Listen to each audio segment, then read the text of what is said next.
ምዕራፍ 4 መንፈስ ግን በግልጥ በኋለኞች ዘመናት አንዳንዶች የሚያስቱ መናፍስትና በውሸተኞች ግብዝነት የተሰጠውን የአጋንንትን ትምህርት እያደመጡ ሃይማኖትን ይክዳሉ ይላል። በገዛ ሕሊናቸው እንደሚቃጠሉ ደንዝዘው እነዚህ ውሸተኞች መጋባትን ይከለክላሉ። አምነውም እውነትን የሚያውቁ ከምስጋና ጋር ይቀበሉ ዘንድ እግዚአብሔር ከፈጠረው መብል እንዲርቁ ያዛሉ።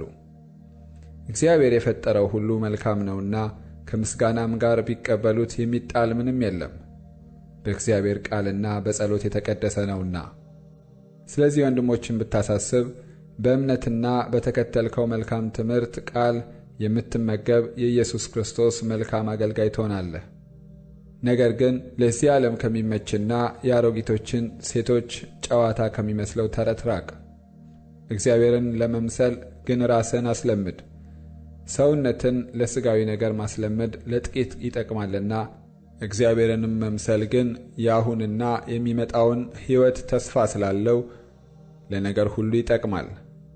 ይህ ቃል የታመነ ሁሉም እንዲቀበሉት የተገባ ነው። ይህን ለማግኘት እንደክማለንና ስለዚህም እንሰደባለን።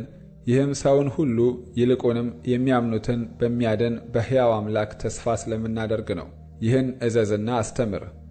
በቃልና በኑሮ በፍቅርም በእምነትም በንጽሕናም ለሚያምኑት ምሳሌ ሁን እንጂ ማንም ታናሽነትህን አይናቀው። እስክመጣ ድረስ ለማንበብና ለመምከር ለማስተማርም ተጠንቀቅ። በትንቢት ከሽማግሌዎች እጅ መጫን ጋር የተሰጠህን በአንተ ያለውን የጸጋ ስጦታ ቸል አትበል። ማደግህ በነገር ሁሉ እንዲገለጥ ይህን አስብ፣ ይህንም አዘውትር።